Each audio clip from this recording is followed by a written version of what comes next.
Hello, and welcome to our last presentation. Thank you again for switching on to safety with us. My name is Aaron. Now, we've already heard about some of the things that we need to do to keep safe outside. But where do we spend most of our time? If you said home, I think you'd be right. We spend a lot of our time at home, eating, playing, sleeping, cleaning, and many other things. Some of us have backyards and outdoor areas. There are some really important things that we should remember about electricity, especially when we're at home. One of these rules is to not put a metal object near electricity or anything that uses electricity. That could be putting a knife into a power point or a toaster. Why? Well, metal is a very good conductor of electricity. That means if you're holding a metal object and it comes into contact with electricity, you could get an electric shock and be seriously injured. Let's have a look at a video of what could happen. Electricity will travel through the metal object into your body and give you an electric shock. You should also be careful when climbing ladders at home. The power lines connected to your house are usually protected, but they can be damaged by rubbing against a gutter or a tree or through exposure to the elements like the sun, rain, and wind. If someone is on a metal ladder and touches the exposed line, the electricity will travel through their body to the earth and give them a severe electric shock. So remember, keep metal objects away from electricity. If your toast gets stuck in the toaster, and we know it happens from time to time, the best thing to do is to turn it off at the power point and pull the plug out. Wait for the toaster to cool down and then turn it upside down. A few crumbs on the counter is much better than you receiving an electric shock. Now, there's another electrical safety rule that I want to share with you all. We already know metal and electricity don't mix, but what about water and electricity?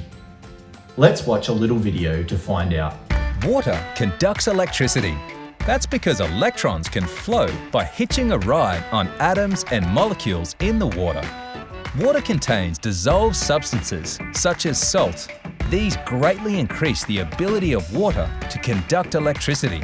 That's why electricity passes easily through our bodies, because they're made up of a lot of water. This is why it's so important to keep water away from electricity and electrical appliances.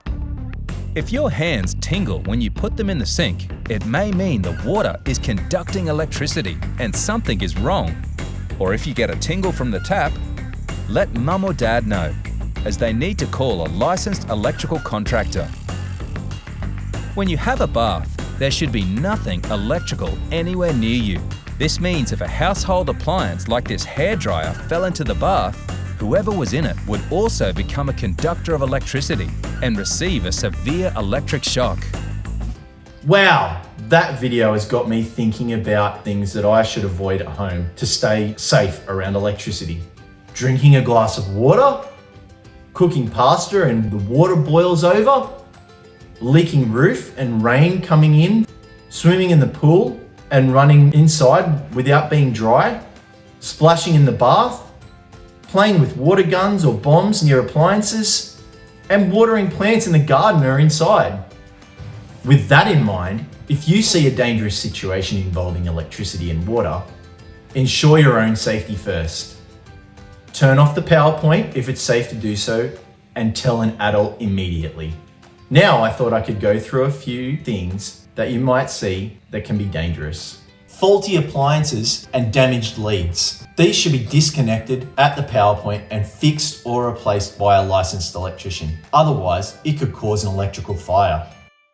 Piggyback double adapters. Never piggyback double adapters or overload power points. They are not designed to provide power to that many adapters. It could even start a fire. Use a power board or have a licensed electrician to install extra power points. Electrical fire. Electrical fires can be caused by many things. Some include damaged cords or cables, old wiring, faulty appliances, or an overloaded circuit.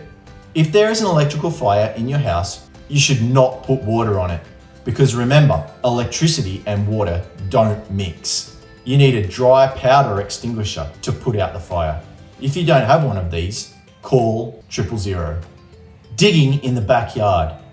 If you're building a pool or landscaping, it's really important to check there are no underground cables. There is a really easy way to do this. Get an adult to dial before you dig on 1100. They will check plans to make sure there are no underground electricity cables or water pipes underneath your house. If you were to hit one of these electrical cables, it could cut power to your suburb and seriously injure you.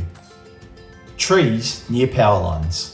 Like you, trees can grow really fast.